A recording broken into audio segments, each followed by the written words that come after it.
So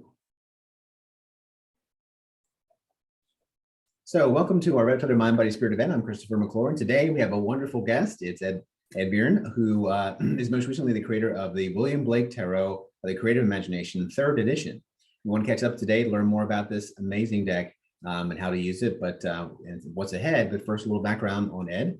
Ed Buryn is a retired author and professional photographer, a publisher, and an editor. You've done a lot in your time, Ed. Currently, he's an online bookseller and performing poet.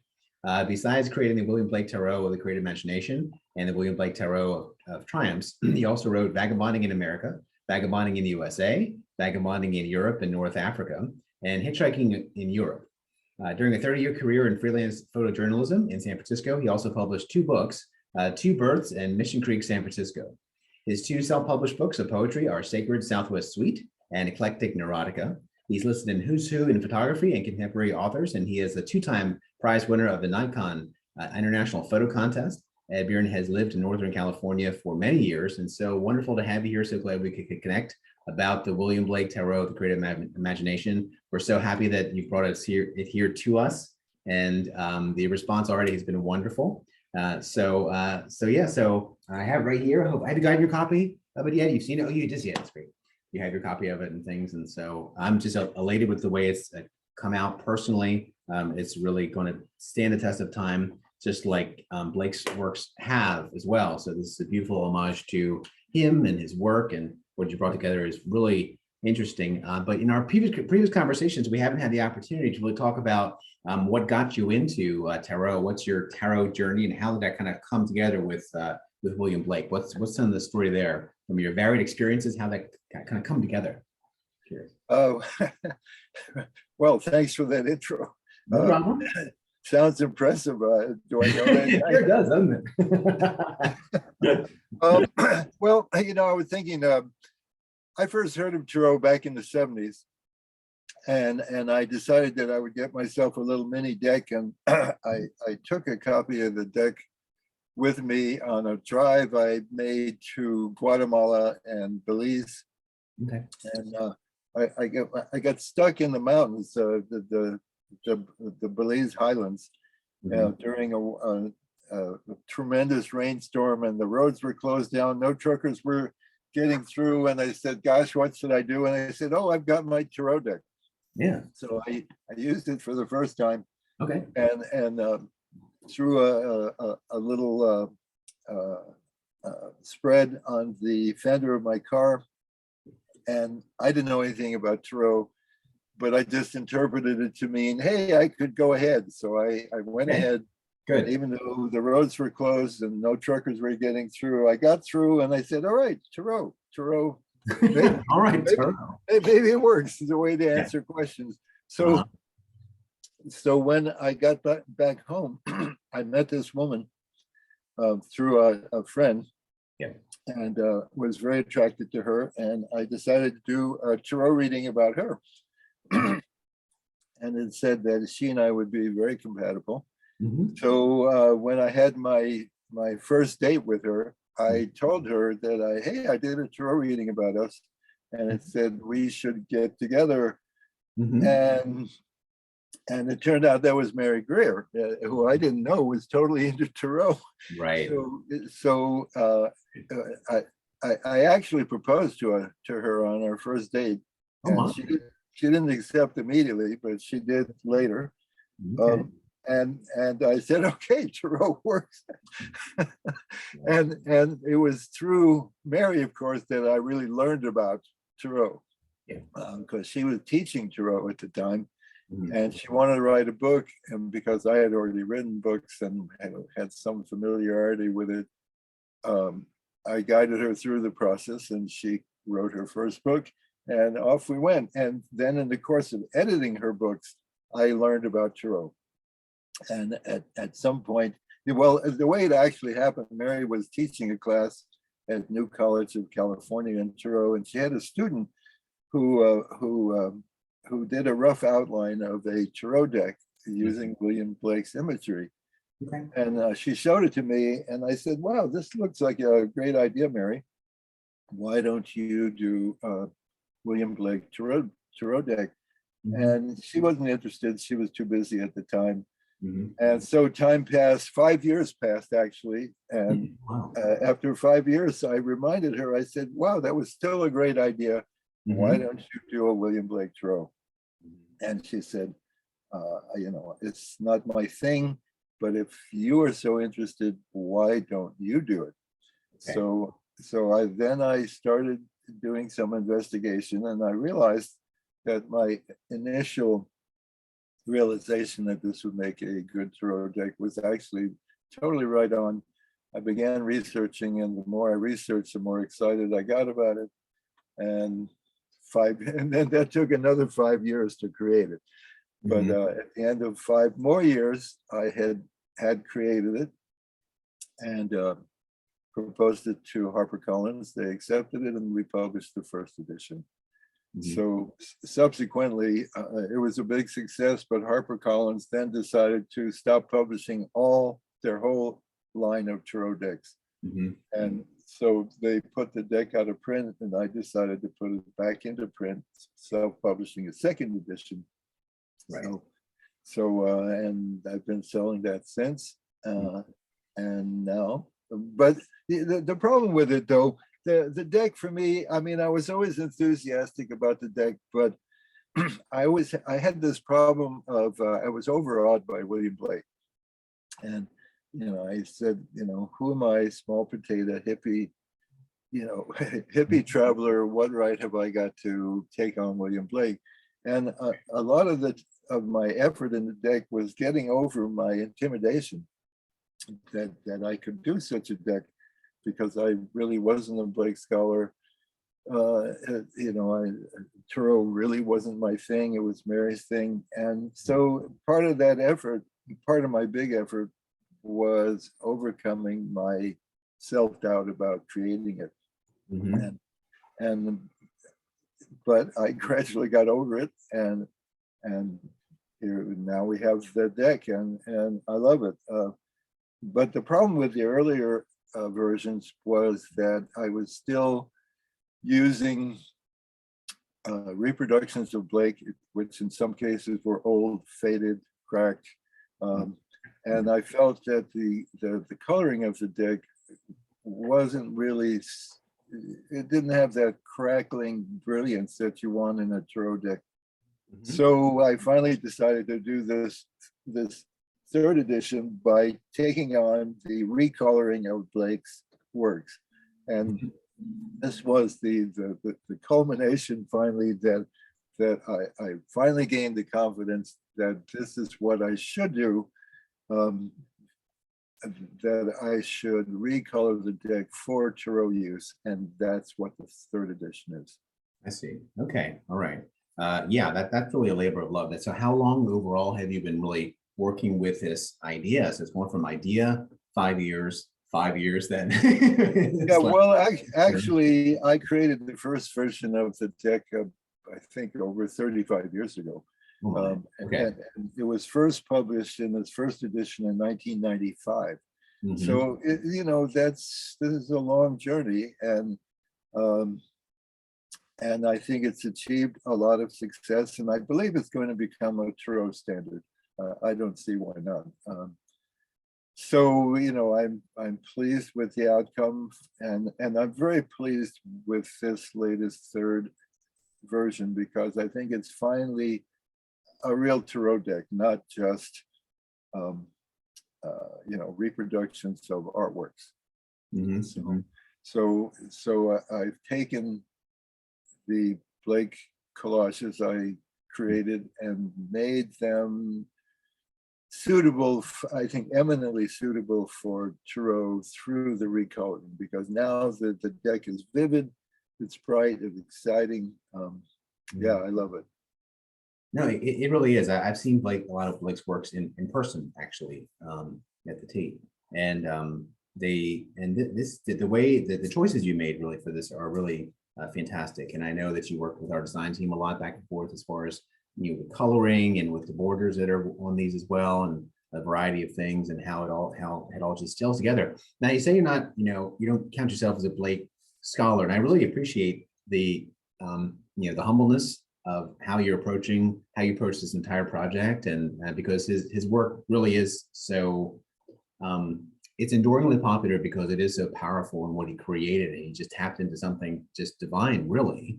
And I think that may be where some of your trepidation came from. But how on earth did you get these so right? I think with not being a Blake scholar, but yet you really melded this together. Now, were you divinely inspired, perhaps, or do this? Yeah, I think I was. Okay, all right, there you go. Maybe I answered my own question. Maybe. I've never not known about Blake's work. Even from childhood, somehow I was always familiar with Blake, and I always admired him greatly. Especially what attracted me to Blake was his idea of the divine inspiration, that the human imagination is the divine portion of human beings, and through that it's like Blake is a portal or to understanding that we are sacred beings, and that through our imaginations we can create anything, go anywhere in the universe, come up with any idea. It's such a powerful vision, and it did inspire me through the early part of my life also, when for me I'm the humble child of Polish immigrants. Neither my father never learned to write English. There was never a book in my home, and I felt I had to overcome a certain like I had no education to speak of. I had to, part of my journey was finding the confidence and the inspiration to proceed despite humble origins. And it's been a lifelong journey, actually. The same thing with, at first I lacked the courage to do this. And I said, no, I got to face my fears, inspired partly by Blake. And I took off and I discovered the world. And I discovered that I belonged in the world, that I could gain the confidence to all the time. And so we collaborated across time and space to create this deck. And I feel now a personal connection with Blake. And through the 5 years of when I first created the deck, I gained this sense of was chosen to interpret. So there we are.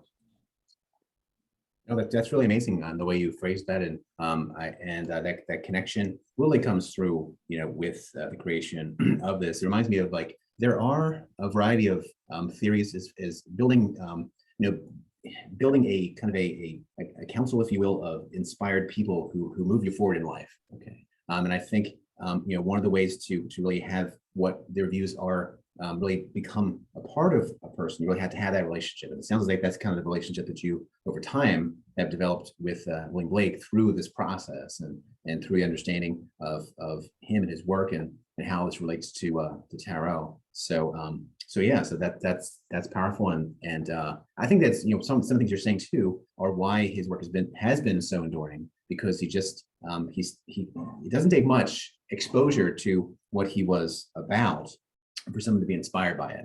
It's just he just is kind of the manifestation almost of that completely creative person, really, and what he had and how he approached everything he did. So with this, and to that point, with melding his philosophies with tarot, this has some differences from traditional tarot. So as far as the suits, could you speak to the suits a little bit? Because we have painting as the suit, science, music, and poetry as the suits, and then we have 23 triumphs, which would be the trumps, as well. Could you maybe explain about the decisions as far as what suits are which, and how those decisions perhaps were made? Well, the deck is definitely a tarot deck, but it's a very innovative tarot deck, and that I wanted to create a deck for artists that really work this idea of imagination as the key to using the tarot cards. Blake envisioned the four arts in eternity here, painting, music, science, and poetry, and they correspond to the four traditional suits, but in a different way. I might mention in passing too that this is the Blake Tarot is the only tarot deck in existence that uses the pseudo poetry or the pseudo imagination as the ground of existence. Most normal tarot decks take the pentacles, the physical suit, as the ground of reality, because the 18th century tarotists and metaphysicians regarded the earth as the ground of reality, whereas Blake thought of imagination as the ground of reality. So the pseudo poetry it uses the earth as the earth element, Right. that goes with it, and that's unique in tarot because the tarot was created in the 19th century primarily, or was seen by 19th century metaphysicians. They lived in a world in which mechanics and the ground of reality was the earth.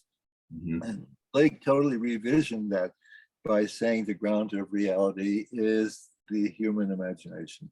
So that kind of revisions tarot entirely, and that is the distinctive element of this deck, is that what really drives reality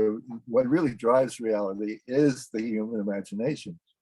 So that is like the powerful element underlying the conception of this deck.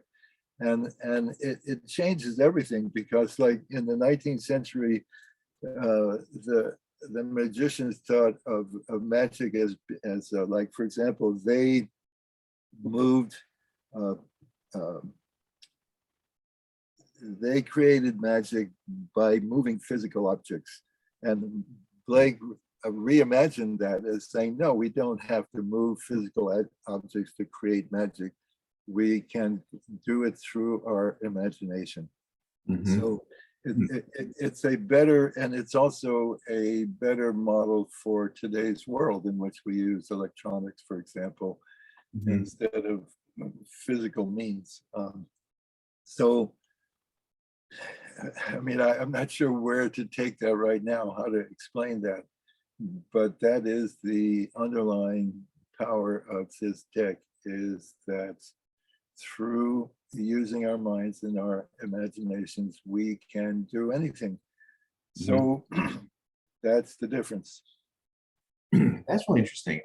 It's so with the grounding there, because so would you say it would be you match up the different suits with the different elements of poetry is earth and music is fire, science is air, and painting is water, if I got that right.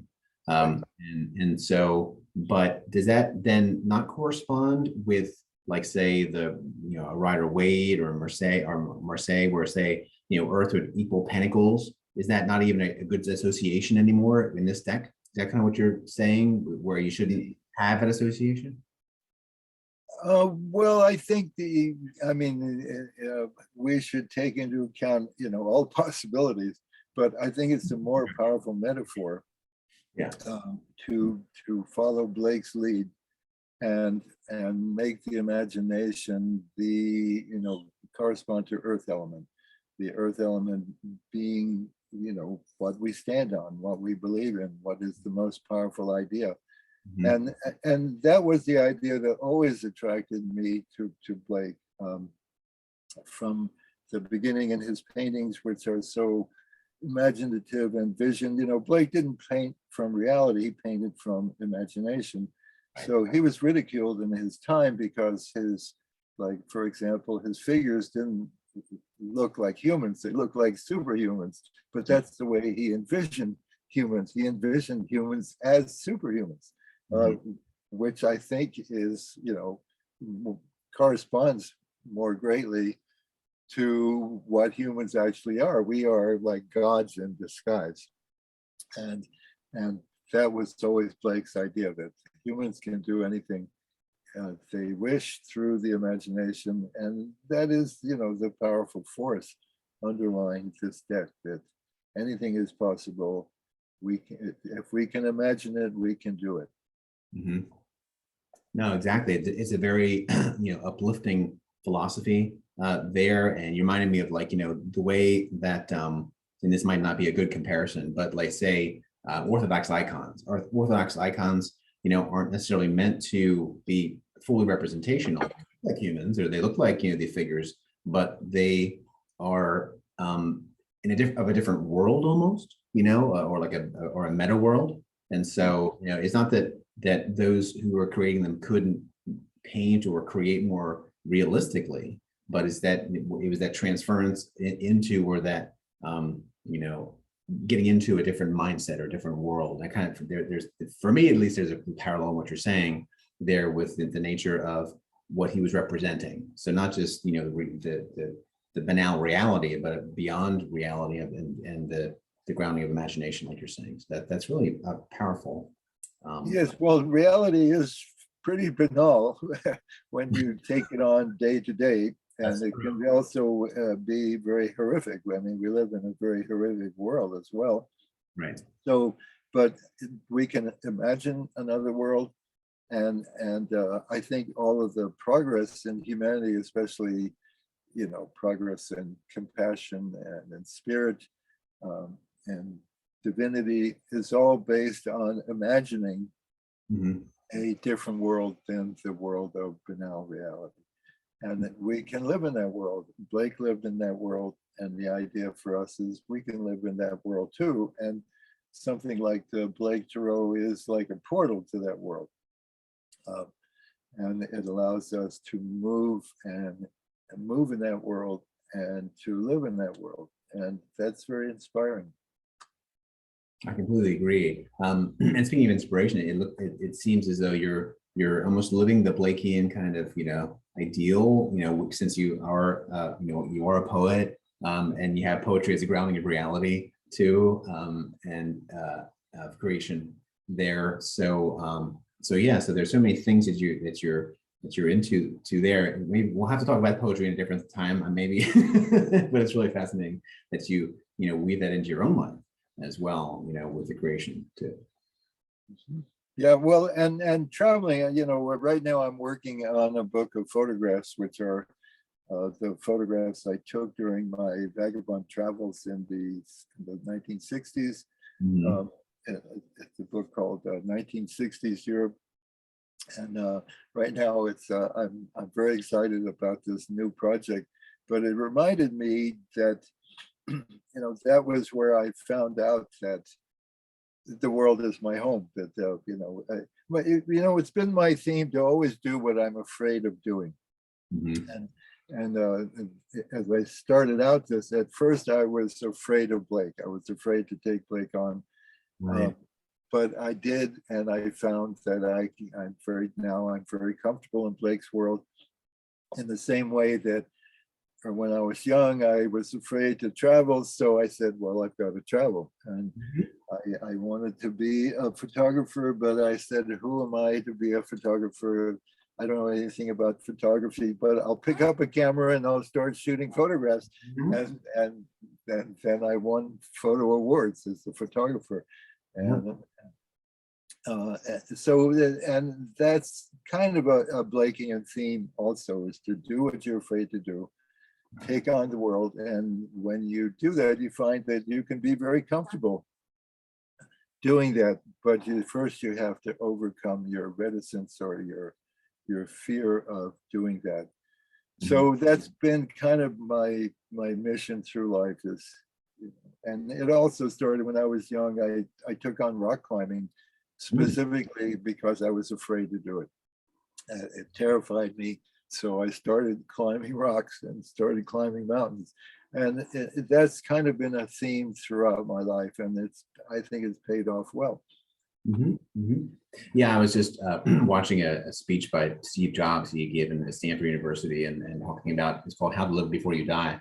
And it really touched on those points as well. To really, if you have those areas of your life that those fears are in, like being fired or whatever. Sometimes those fearful events or those traumatic, what might on the surface might seem as challenges, can be the best things that can happen to you. And approaching them in a certain way, it's all about the mindset, really, and how you approach them is really incredibly vital. too. So yeah. So with this now, as far as you, in your own, like, do you use tarot much yourself still, or is it? Well, at this point now, I feel I'm phasing out of tarot Mhm, uh, and going more into my photography and my poetry. mhm, But I still will do an occasional reading when I have a question or I want illumination on an issue facing me. I have always felt that tarot is not a way of reading the future; it's a way of reading the present. It's you you pose an issue, you throw, you make a spread, you throw the cards, and you get ideas from it.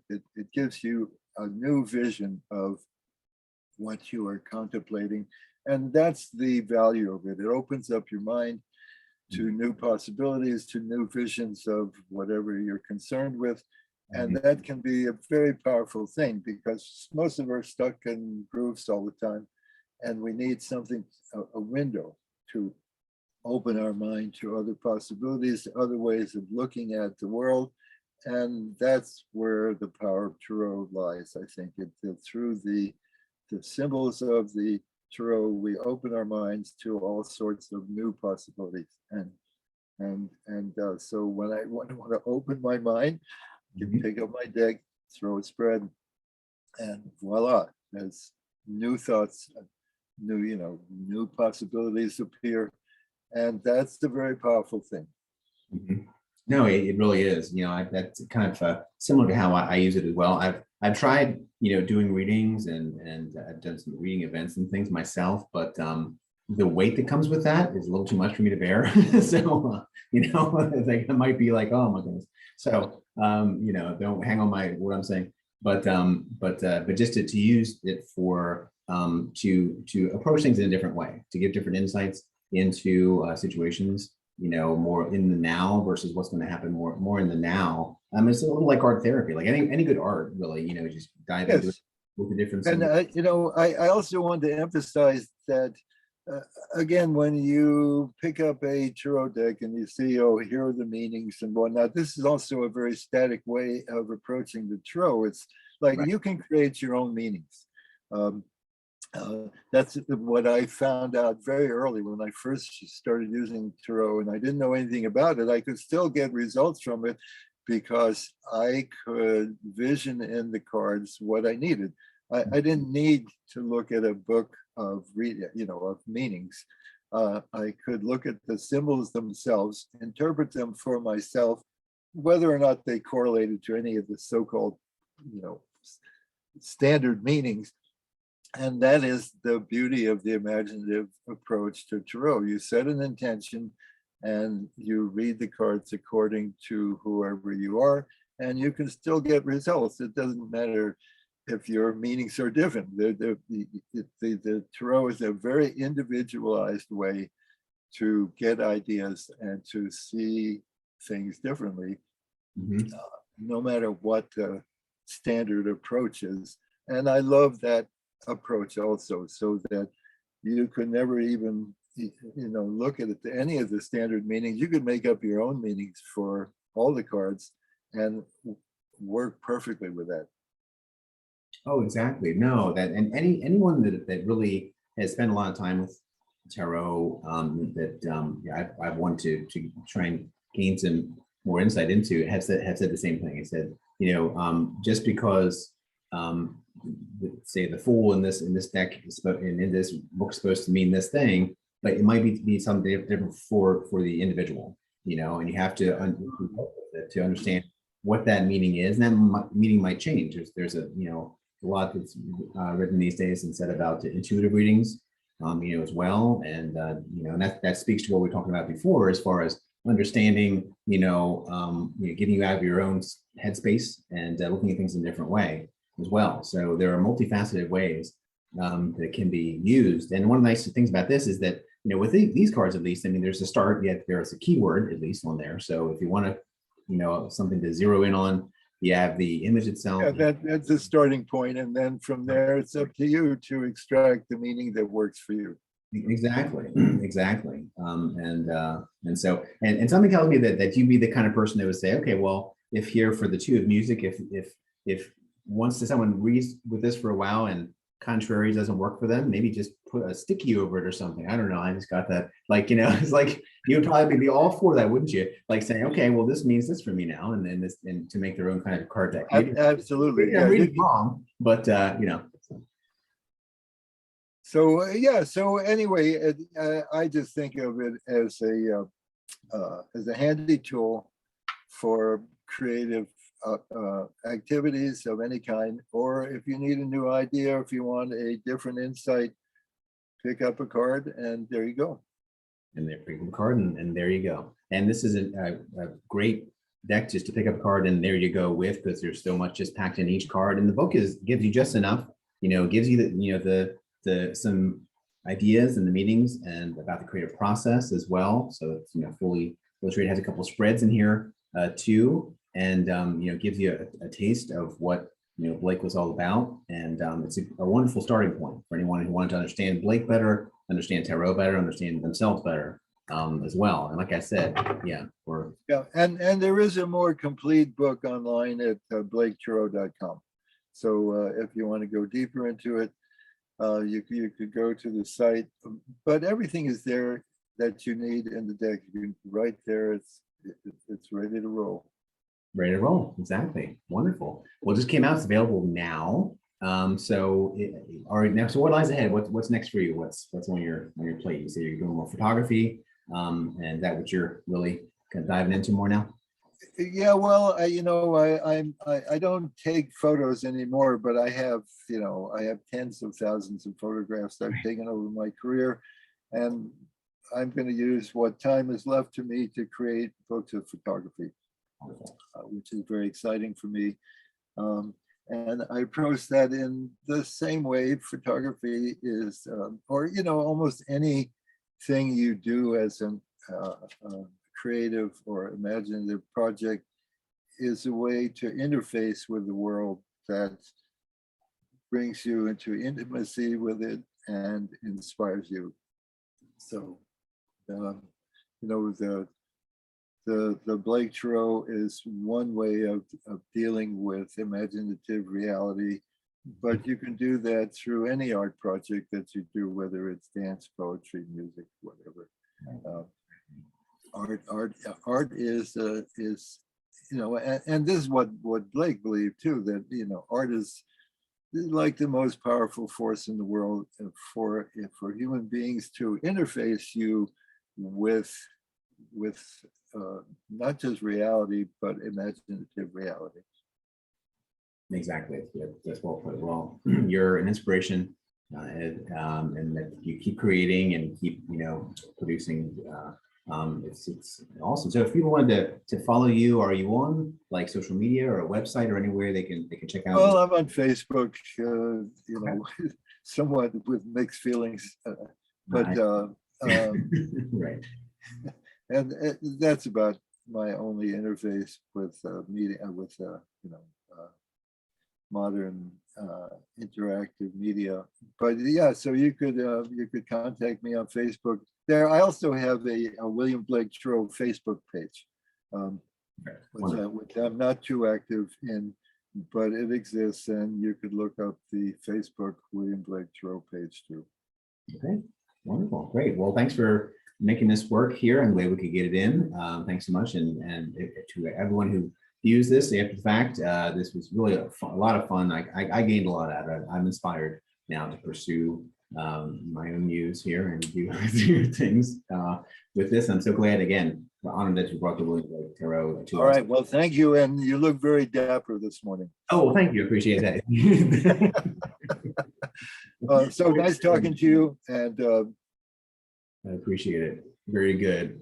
Well, have everyone who's reading have a wonderful afternoon there. This is available here on redfordmbs.com. William Blake Tarot's third edition, the Tarot Creative Imagination, and everyone have a beautiful day. Bye now. Thank you. Thank you.